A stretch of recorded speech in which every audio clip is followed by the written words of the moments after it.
Merhaba arkadaşlar. Nasılsınız? Türkçe öğreniyor musunuz? Bugün 4. sabahımız. Bu sabahın takırıbı kim, ne, neresi? Yani kim, ne, qay jer деген сұрақтарды қашан қолданамыз, сол жайлы айтамыз.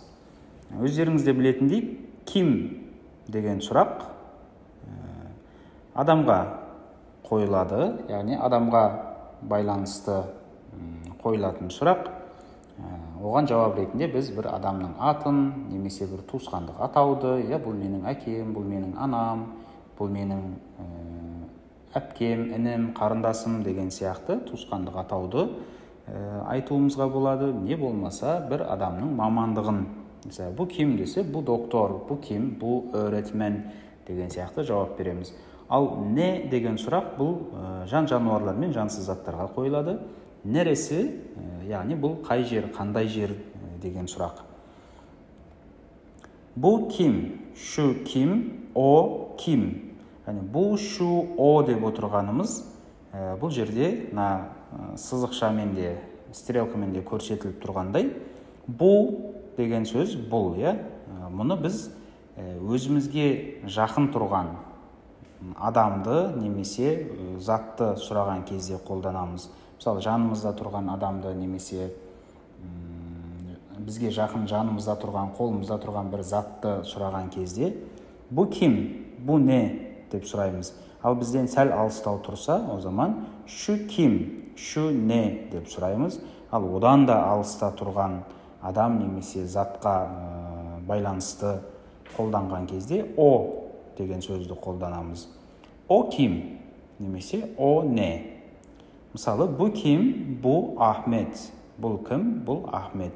Şu kim, şu Ayşe. O kim, o Ali. Bu kim, bu benim ağabeyim. Bu benim ağam. Şu kim, o benim ablam, әпкем. O kim, o benim dedem. O benim atam. Bu kim, bu öğrenci. Şu kim, şu öğretmen.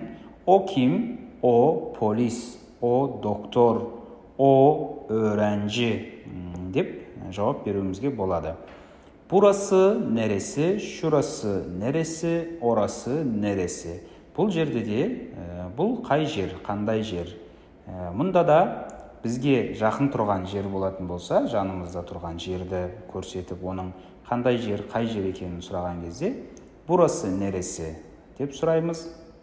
Егер сәл алыстау болатын болса, онда şurası neresi, ұзақтағы, алыстағы бір жерді көрсеткенде, orası neresi деп сұраймыз. Burası neresi? Burası hastane. Şurası neresi? Orası alışveriş merkezi. Orası neresi? Orası okul деп жауап беруімізге болады. Evet, bu, şu, o. Bunun köpçe türü bunlar, şunlar, onlar. Burası, şurası, orası. Bu bir telefon. Şu bir çanta. O bir öğrenci. Bunlar öğrenciler. Şunlar sandalye. Onlar insanlar. Burası sınıf. Şurası koridor. Orası bir apartman. Bunlar ne? Şunlar kim? Onlar asker mi? Soru eki. Türkçe'de сұраулық шылаулардың 4 түрі бар. Мы, ми, му, мө. Мұның 4-еуінің қайсысын қай кезде қолданамыз, оны сіздер білесіздер. Түрік тіліндегі 8 дауысты әріпке қарай. Сөздің соңғы әрпі немесе соңғы буындағы дауысты әріп А-ы болатын болса, сұрағымыз М болады. И болатын болса, сұрағымыз ми болады. У болса, сұрағымыз му. Ал Ö болса, сұрағымыз мө болады. Мысалы, мына жерде біз сол дауысты әріптерді қызылмен бояп көрсетіп қойдық, сіздерге түсінікті болу үшін. Bu bir kapı mı? Бұл бір есік пе. Бұл бір kapı mı? Әрпімен аяқталып тұрғандықтан mı деген сұраулық шылауды қолдандық. Yemek lezzetli mi? Hava soğuk mu? Bu müze büyük mü? Burası koridor mu? Şurası bahçe mi? Orası göl mü? Енді мына жерде 7 жаттығуымыз бар, 7 сөйлеміміз бар. Осыларға қандай сұраулық шылауларды қоямыз? Сәрдар öğrenci қайсысы болады? Сәрдар оқушы ма деп сұрайтын болсақ, Сәрдар öğrenci mi дейміз. Şurası durak mı? Анау жер аялдама ма, Şurası durak mı? O şoför mü? Ол жүргізуші mi? O şoför mü? Çay sıcak mı? Ayhan Bey polis mi? Şurası okul mu? Orası hastane mi? Evet, hayır. Mı, mi, mu, mü мен сұралған сұрақтарға evet немесе hayır арқылы жауап береміз. Evet дегеніміз иә, hayır дегеніміз жоқ. Bu bir masa mı? Evet, o bir masa. Hayır, o bir masa değil. Değil, емес деген сөз қазақшадағы. Onlar öğrenciler mi? Олар оқушылар ма? Мұның жауабы, егер болымды болатын болса, сөйлеміміз, evet, onlar öğrenciler. Олар оқушылар. Hayır, жоқ. Onlar öğrenciler değil. Олар оқушылар емес. Şu bir armut mu? Evet, o bir armut. Hayır, o bir armut değil. Bugün pazartesi mi? Bugün duysenbi mi? Evet, bugün pazartesi. Hayır, bugün pazartesi değil. O bir gözlükçü mü? Evet, o bir gözlükçü. Hayır, o bir gözlükçü değil. Yani evet, hayır ve değil деген сөздерді жаттап алуларыңыз керек. Evet дегеніміз иә, hayır дегеніміз жоқ, ал değil деген емес деген сөз. Var yok. Var yok, бар жоқ деген сөз. Evet, hayır, иә, жоқ болатын болса, var yok, бар жоқ. Odada 3 kişi var. Bölmede 3 adam var. 3 kişi var. Sınıfta harita var.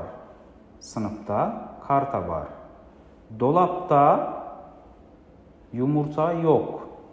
Dolap негізі шкаф деген сөз. Бірақ buzdolabı дегенді қысқартып та, яғни тоңазытқыш деген buzdolabı деген сөзді қысқартып, жай долап деп те айта береді түріктер. Dolapta yumurta yok, яғни шкафта жұмыртқа жоқ, не болмаса, яғни бұл жердегі долап деп отырғанымыз, бұл buzdolabı, тоңазытқышта жұмыртқа жоқ деген сөйлем. Bende top yok, mende доп жоқ. Sende para var mı? Ankara'da deniz yok mu? Kimde fazla kalem var? Kimde artık kalamsap var? Nerede ayna var? Қай жерде ayna var? Çantanda kitap var mı? Evet, çantamda kitap var. Hayır, çantamda kitap yok. Pazartesi günü Türkçe dersi var mı? Duysenbi günü Türkçe sabahı var mı? Evet, pazartesi günü Türkçe dersi var.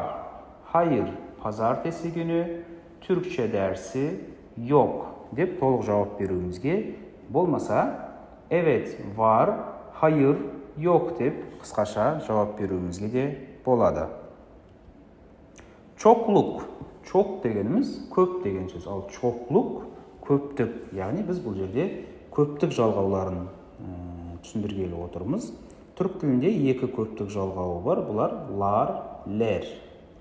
Лар жуанмен соңғы әрпі немесе соңғы буыны жуанмен аяқталатын сөздерге жалғанса, лер жіңішкемен аяқталатын сөздерге жалғанады. Яғни а, ы, о, у әріптерінен кейін лар, и, ö әріптерінен кейін лер жалғанады.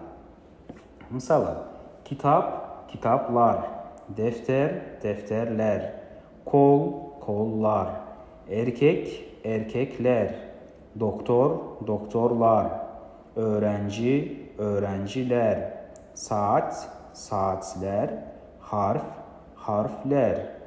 Бұл жерде кейбір сөздер бар. Яғни бұл жуаннан кейін жуан, жіңішкеден кейін жіңішке жалғану керек деген ережеге бағынбайтын кейбір сөздер бар. Олардың көпшілігі кірме сөздер болып келеді. Ол сөздерді жаттап алуымыз керек. Мысалы, саатлар емес, мұның оқылуы жіңішке болғандықтан саатлер болады. Harfler, harflar болмайды, harfler болады. Енді yıldız деген сөзге yıldız, жұлдыз, қай көптік жалғауы жалғанады? Yıldızlar, gençler, çocuklar, kuşlar, kediler, gözler, kalpler, hayaller. Yani kalp, hayal деген сөздер де бұл жуаннан кейін жуан, жіңішкеден кейін жіңішке жалғану керек деген ережеге бағынбайтын сөздердің қатарынан. Бұл сөздерді жаттап алуымыз керек. Bulunma durumu. Bulunma durumu дегеніміз бұл қазақ тіліндегі жатыс септігі. Яғни да, де, та, те деген жалғаулар жалғанады. Да, де, та, тенің қай уақытта жалғанатынын сіздер алдыңғы сабақтардан білесіздер деп ойлаймын. Яғни дауыстымен аяқталса, да, де жалғаймыз. Егер біздің сөзіміз фыстықчы шахап қатаң дауыссыздармен аяқталса, та, те жалғанады. Ал қатаң дауыссыздардан басқа бізде сәрт сессізлер ve yumuşak sessizler var. Сол yumuşak sessizlerмен fıstıkçı şahaptan басқа дауыссыз дыбыстармен аяқталған сөздерге де да, де жалғанады. Kitaplar masada. Kitaplar üstelde, yani üstelдің üstünde. Senin silgin bende değil. Senin öşürgüşün mende емес. Öğrenciler sınıfta. Bardaklar mutfakta. Orhan ofiste. Sözlük Beyhan'da mı? Silgi Erdinç'te mi? Araban otoparkta mı? Көріп отырғандарыңыздай, тек фыстықчы шахаппен, яғни сәрт сессізлер, қатаң дауыссыздармен аяқталатын сөздерге та, те жалғанып тұр. Mutfak ta, ofis te, erdinç te, otopark ta. Ал қалғандарына да, де, маса да, бән де, бейхан да. Бұл жерде бейхан мен erdinç деген адамның атына жалғау жалғанған кезде апостроф арқылы жалғанып тұр. Яғни бізде жалқы есімдерге, жеке жалқы есімдерге жалғау жалғаған кезде біз оны апостроф арқылы жалғаймыз. Түрік тілінде бұл солай. Хаста нереде? Науқас қайда? Hastanede, aurukhanada. Çocuklar nerede? Çocuklar okulda. İzmir Türkiye'de mi? Evet, İzmir Türkiye'de. Yani bu жерде Türkiye деген söz жалқы есім болғандықтан, елдің атауы болғандықтан, оған жалғанған жалғау да апостроф арқылы жалғанып тұр. Öğretmen tatilde mi? Hayır, öğretmen tatilde değil. Ünsüz benzeşmesi. Ünsüz benzeşmesi de отырғанымыз жалғаулардың, яғни қатаңнан кейін қатаң болып жалғануын айтамыз. Мысалы, біздің жаңағы бұлынма халіндегі, бұлынма durumundaki жатыс септігіндегі да, де жалғауымыз бұл қатаң дауыссызбен аяқталған сөздерге жалғанған кезде та, те болады. Яғни қатаңнан кейін қатаң дауыссызбен басталатын жалғаудың жалғануын үнсіз бәнзешмесі деп айтамыз. Яғни дауыссыз дыбыстардың бір-біріне ұқсауы деп аударуға болады мұны. Фыстықчы шахап, мұны білесіздер, сәрт сессіздер, яғни қатаң дауыссыздар. Осы фыстықчы шахапқа жалғанатын жалғаулардың да қатаң болатындығын ескеріңіздер, естеріңізден шығармаңыздар, яғни қатаң дауыссызбен басталатынын. Мысалдарды оқиық. Meyveler kasada, meyveler manavda, meyveler dolapta. P әріпі сәрт сессіз, сәрт үнсіз, яғни қатаң дауыссыз болғандықтан жалғауымызда не болды? Қатаң дауыссыз дыбыспен басталды. Gökhan boyacı, Gökhan oyuncu, Gökhan gözlükçü. Gözlük дегендегі К әріпі қатаң, сондықтан жö емес, жалғауымыз чö болды. Gözlükçü емес, gözlükçü деп айтамыз. Öğrenciler sınıfta, kuş kafeste. Ал енді мына жердегі 8 сөйлемге қандай жалғау жалғаймыз? Okulda öğrenciyiz. Яғни біз қай жерде кімбіз? Мектепте оқушымыз. Okulda.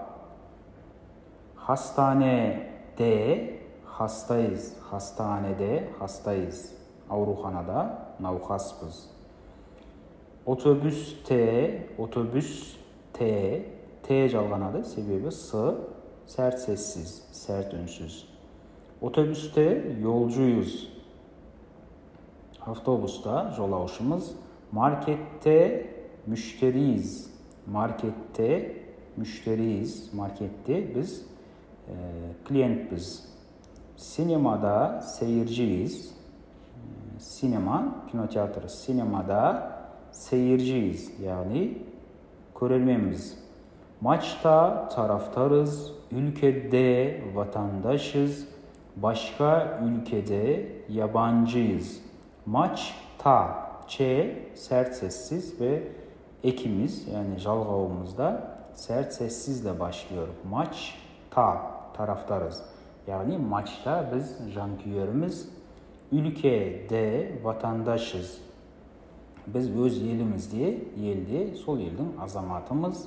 Başka ülkede, başka elde biz yabancıyız. Yabancı, şeteldik.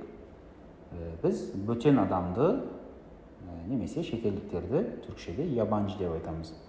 Yabancı biri, yani böten bir adam, немесе шетелдік біреу дегенді білдіреді.